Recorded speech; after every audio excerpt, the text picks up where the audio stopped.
Too much studying and not enough sleep was making me feel like a zombie. Chocolate would help, right? So I drowsily walked downstairs. Huh? Why was my whole family there with their suitcases? Are you guys going somewhere? Yes, Colorado for a ski trip. That's awesome! You're the best, Daddy! Not you, Helen. You have studying to do. And this is a special award for Christine for winning her scholarship. What? So you're just going to leave me out because of some meaningless grades? This is so unfair. Ugh! Whatever. I don't even need them to go with me. Shh. Come here. And I'm gonna let you in on a secret. I can go to the ski resort by myself and have way more fun. But how, you ask? It's called lucid dreaming.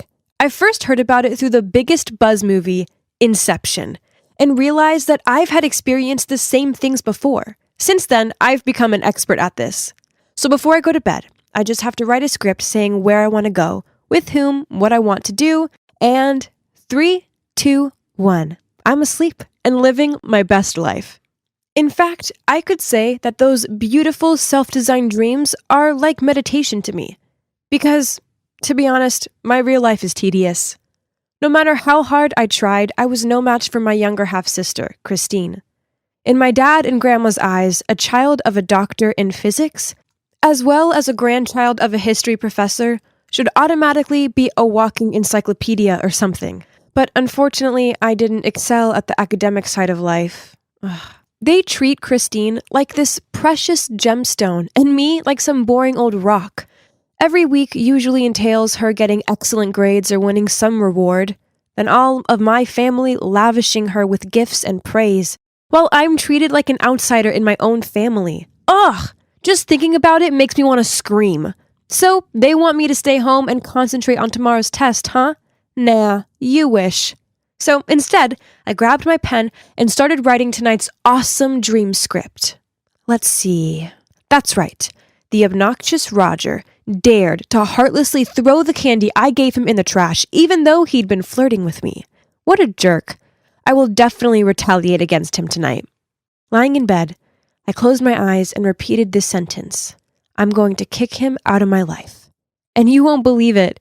In the dream, he kept chasing me like crazy, but I totally blanked him. Helen, wake up! Time's running out! My best friend Gabby kicked my chair and I jolted awake. Oh no, there were only 5 minutes left.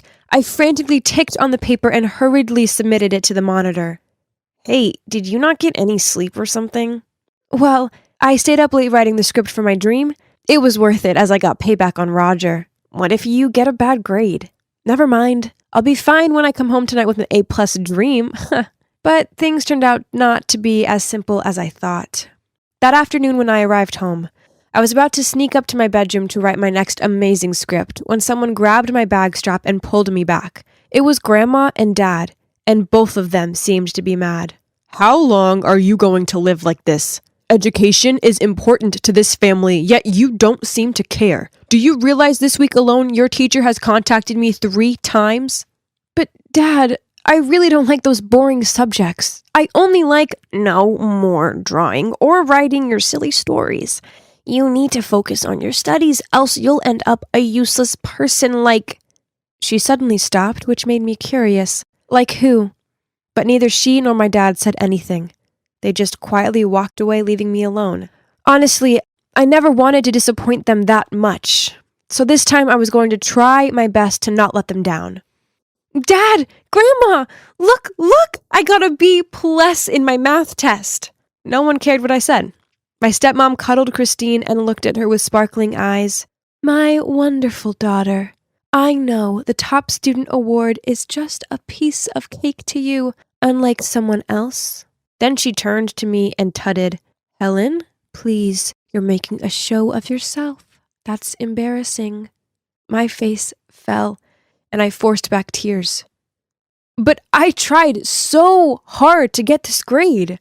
A B+ is nothing to be proud of. I chucked my exam paper in the trash, then stormed up to my room. It didn't matter what I did or how hard I tried. This household would always treat me like a loser. Dream on, Helen. Go back to your happy place. In front of me was the crimson sunset sky. I'd been scripting this moment for so long, lounging lazily on the beach without anyone complaining. But suddenly the sky darkened, and the inky clouds seemed intent on swallowing me. Huh? What was going on? This wasn't a part of the script. Terrified, I ran into a forest, but it was so dark and spooky here, and I tripped over a branch and fell. Ouch! As I rubbed my ankle and started crying my eyes out, suddenly a strange woman appeared. She took me into a wooden house at the end of the forest and gently helped bandage me up.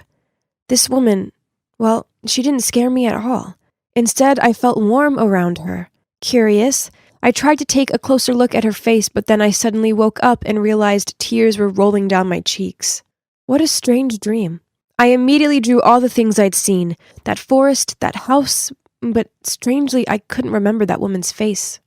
Why are you drawing all this nonsense? My dad snatched the sketch from my hand and looked at it frowning. It appeared in my dream and... Get rid of them all. From now on, if I see you wasting your time on these stupid drawings again, there will be consequences.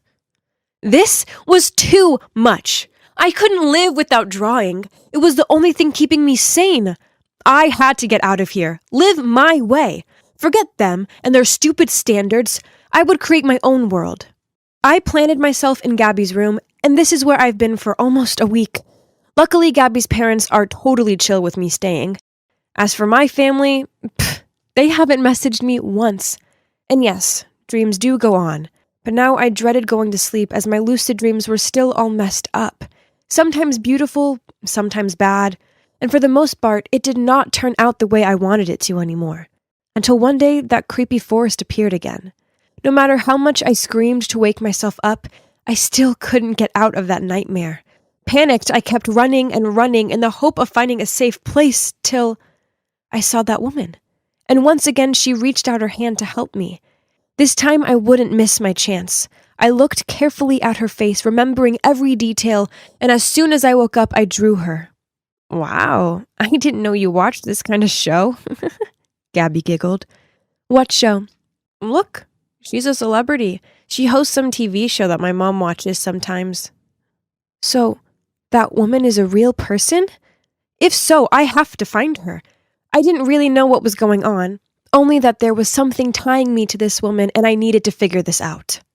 Luckily, Gabby has an uncle who works at the studio, and he gave us special passes to meet this host in the flesh. When the cameras stopped filming, she turned and saw me, and her eyes widened in alarm. Helen?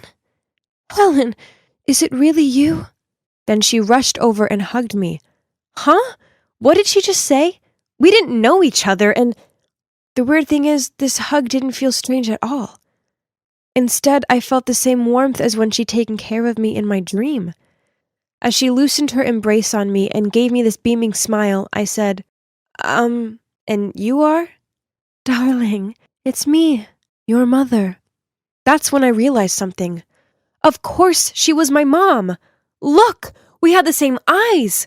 Needless to say, this was a huge shock. We hugged each other for a long time in tears. Then Mom took me backstage, got me a glass of water, then she told me everything. So after I was born, Mom once got caught up in a cheating scandal. Dad was angry about the damage this would do to his career, so he kicked her out of the house and wouldn't let her see me. A long time later, she found out that Grandma was behind everything, just because she didn't approve of this marriage, so she came up with that plan. But why didn't you ever try to find me when you've always been living this close? Oh, no, sweetie. I've always kept an eye on you.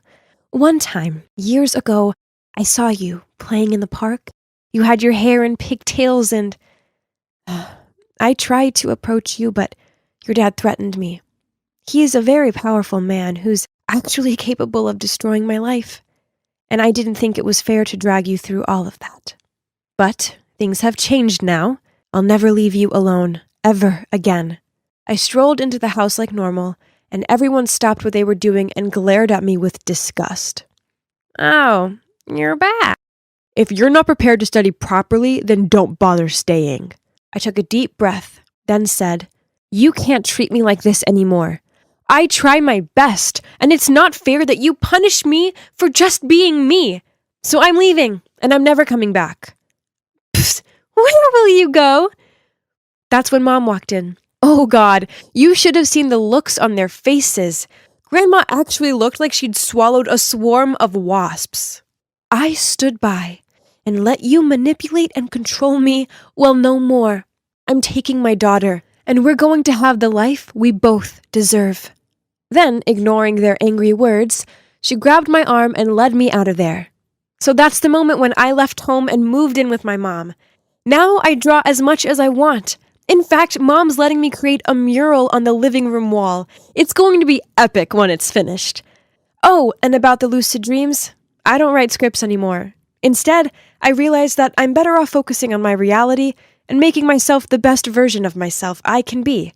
After all, as great as a dream world can be, it's nowhere near as good as experiencing life firsthand.